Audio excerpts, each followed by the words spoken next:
Yeah. Yeah. All right. Phil, what about a special episode to you? Uh, One that just like speaks to my the geek in me is the World of Warcraft one, of course. That one is always a treasure. But now that we're talking about it more, it was rather than episode, it was the movie that spoke to me the most. Like I said, I don't know if we discussed this off recording, but my dad and I would watch it together a lot because he loved the commentary. He loved the way Canadians are represented in the movie and of course in the show. But shut your fucking face, Uncle Fucker. That song is a classic. Even him and I would sing it, but but of course, like the deeper meanings in it, of course, um, like how in terms of like parent groups trying to control curse words to the point where they had Cartman chipped, and anytime he cursed, he got zapped. But then in the end, it all comes full circle when his chip gets malfunction, and his ability to curse turns the chip into electrical energy in order to fight Satan. Wow, what the heck? That movie like allowed me felt gave me the freedom to just curse if my emotions wanted to. Yeah, yeah, we're good here, bro. All right, man. Thank you. And I had a question for y'all Huh? Yeah. and see your thoughts. Because we talk about like nearing towards cancel culture.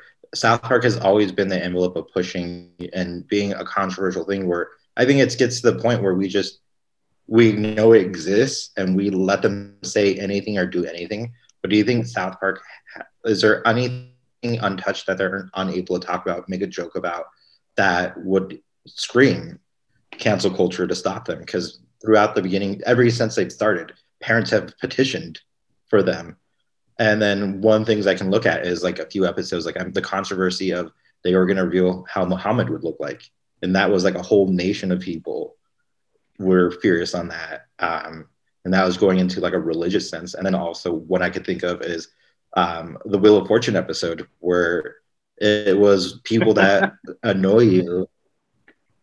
And they had this subgroup of people of the dad went completely off and picked the wrong word Yeah, and was good just old Randy. labeled a racist for the rest of his life. Oh yeah. That part. I know exactly the episode you're talking about because the right word was naggers. People who annoy you. People who Yeah. annoy you. Uh, See, but it was so funny because they had like Michael Richards from Seinfeld at that time. Like there were a couple of high-profile cases of people who would send the N-word and were canceled, and Yeah. that was relevant commentary at the time. And it's like, how intolerant of the intolerant are we? It's it's such an interesting They question.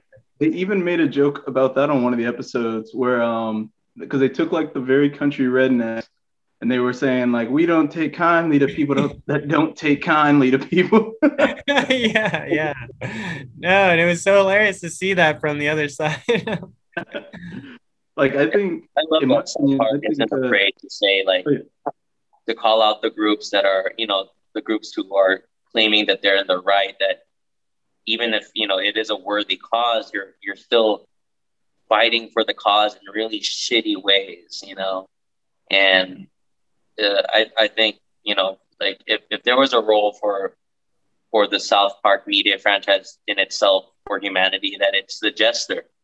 It is the clown on the stage that is wants to point out all the shitty qualities of the king or royalty or the and the weak and the poor as well too. Mhm. I think another episode that popped up in my head was when Stan's dad was fighting for The Stanley getting Cup. Columbus Day, and so Yeah. he ended up even calling all the people in Columbus, Ohio, like, "Oh, why are you being a shitty person?" why would a person willingly choose a place called Columbus when he's violated all these rights, and then like he gets a DNA test just to prove that he's part Native American, and the only reason why he gets that is because he makes out with a Native American just so he can get a DNA swab, and like he's fighting. I mean, I get the cause for it, but like the things he does, so that way society doesn't see him as a hypocrite or as so that they can see him as someone who is righteously fighting against Columbus Day. But see, yeah. if I remember that episode correctly, that's the one where they had the 21andMe commercials too, right? Yeah, you should. 100% victims. Yeah. I think it's interesting. I don't know if you guys remember the Soho Karen incident. I think so, yeah. Okay, so it was like, what was it? A lady dropped her phone, and like a black kid, he had the same exact phone, and she tries to like tackle the kid, legit kid, like teenager, and claims that he stole her phone. And like after it turns out that she had just misplaced her phone in the Uber, people were trying to label her racist for having this and identifying him as like a thief, that it wasn't his phone, so on and so forth. But when she was trying to defend herself, she was just like, I can't be racist. I'm actually like 10% Puerto Rican or something like that. And I thought it was so interesting because South Park pretty much called that exact moment. And because I think it happened in a pretense, like I think that happened prior. But it was interesting to kind of see that because in the 21andMe episode, in the commercial that they had, I do remember the part where there was a white guy and he was just like, oh, I had all these issues. I just kept getting in trouble at work while saying the N-word. And then it was like 2% African. And he was like, oh, and I can say it all day. And I was just like, I've met individuals who have that kind of like mentality. It's crazy. Like I was telling Elliot last season, there's a UFC fighter. His name is Mike Perry. And pretty much same situation. Super white guy, has like a small percentage of African in him. And now he's just going around using the N-word just freelessly. And I'm just like, it's interesting. But yeah, South Park's definitely brought it to light. And the Columbus episode was hilarious because I do remember Randy had all the attire with all the photos of pictures and everything, where he was like, everyone was stoked on Columbus. Yeah. Oh, and the native who had made out with the Randy, like he ends up falling in love with him in the end. Yeah. He's like, I never felt this way before. Yeah. Like I've never felt so alive. It's kind of sad. Felt so. I was like, oh my God. That's another like because they didn't have to run it that far, but they do every time. They take it to the absolute stretch, and like 100%.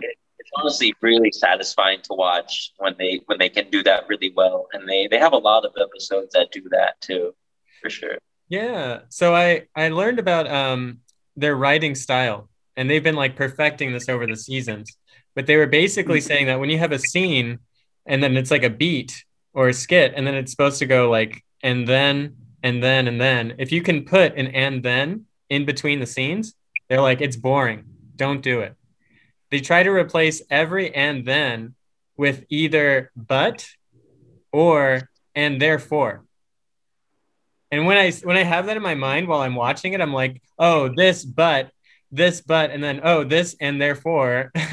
it's even funnier. Yeah, like Randy, he wants to do a test, but he wants it to get it back a Native American.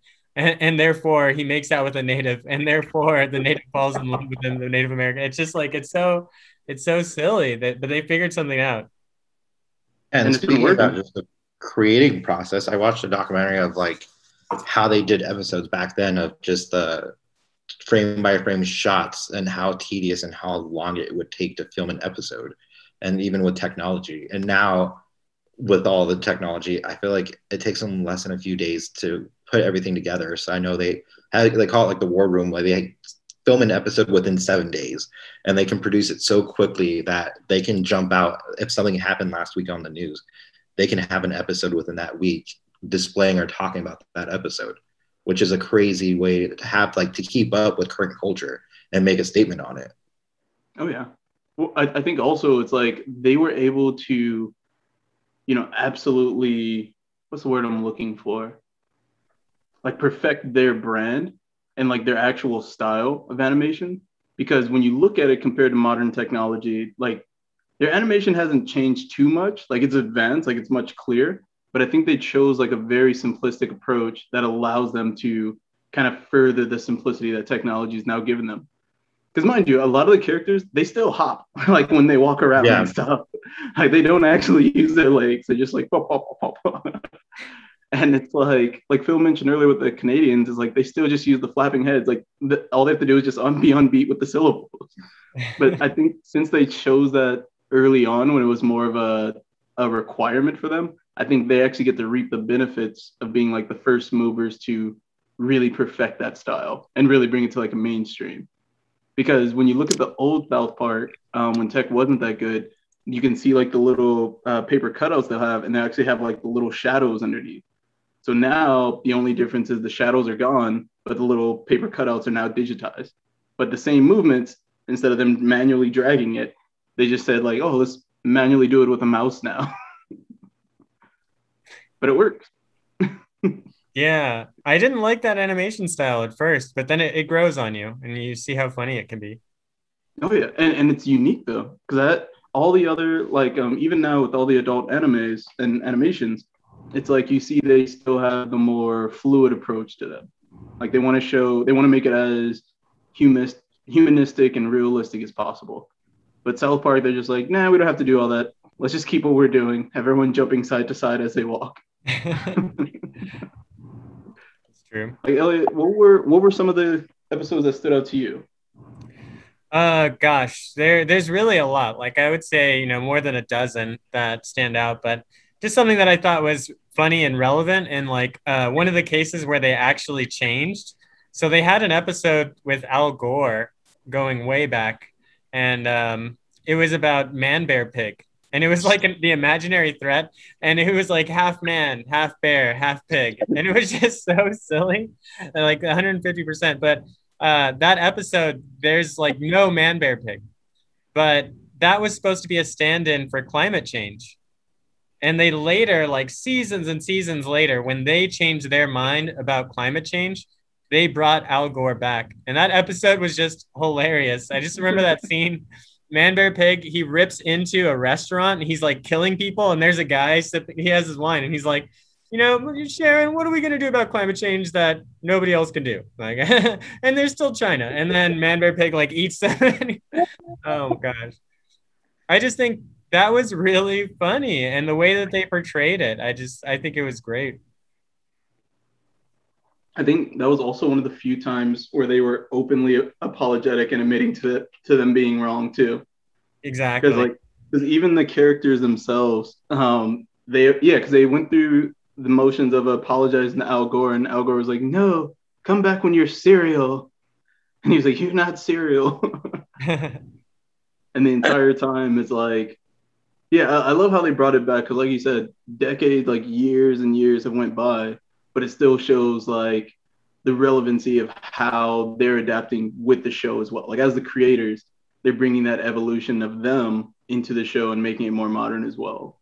Yeah, and I think one of the biggest modern things I can remember that they actually made a statement, it went against was China, with all these Chinese bands. When we go to like video games and even entertainment, like the NBA, where we know the country, how much they censor things. And as American companies, should we either represent our values, or should, because of money, give them a product and help censor to kind of appease them? And they had a whole episode with Disneyland / having the Chinese president be Winnie the Pooh.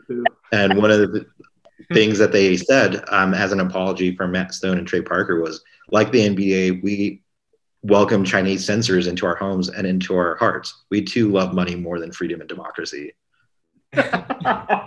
Which also has liability of, you think of a comedy thing where they probably had consumption of that, and being completely banned of an entire country that has a huge population could be detrimental. And we see other companies, even the NBA, where the decisions that they would make, they'd be like, we criticized the NBA for allowing them being censored in the way, like how we kind of bent over for them, that market. Yeah. Oh yeah. The NBA even like, you know, they made a statement and then against what China's practices at first, and then like once they felt the hurt of getting less money from China, like, oh, we're just kidding, you know, like we NBA loves China, you know, it's just, and of course, you know, like society notices that stuff, but I'm glad that South Park is there to like on its cartoon megaphone, like shout it out. So that way it can't be oblivious to people at the very least, you know. Yeah. But yeah, Winnie the Pooh getting choked out was hilarious. Oh yeah, because then he used the wire. He snuck up behind him like on Hitman. Yeah. And poor Piglet. Piglet was traumatized. Okay. Well, one thing I wanted to. What was that? The South Park games. I've seen highlights from, but I never played one fully through. I haven't played the RPG either, so I can't really make comments. But I've only played the N64 first-person shooter South Park, where it was very, very crude. But like, for example, one of their guns was taking a snowball. You could throw a snowball, but it's South Park and it snows, or you could pee on your snowball and throw it in. And then of course they had aliens involved. What was that piece of poop? Mr. Hanky. That represented Christmas. Yeah, Mr. Hanky. Christmas poo. Yeah. I had a shirt with him too. That was a great shirt. So probably one of my favorite South Park shirts. Yeah, there's just so many. There's really so many like media outlets they go through. Besides games, I know, like a lot of their episodes. There's even just within the context of the show itself, there was a lot of moments that didn't really have to do with like political correctness or anything, but in the end, kind of like fed itself. Like when Chef, that voice actor for Chef, like left the show because he didn't want to do the episode where they made fun of Scientology, and then that whole implication of how the actors actually felt about the show besides the creators. It's had a very interesting mind or body of itself throughout humanity. Just got off the clock, just got on my chill. Called on my homie Brent to see what be the deal. What you trying to do? I'm just trying to heal. Hella floated, never bloated's what I'm trying to feel. Hop in the whip and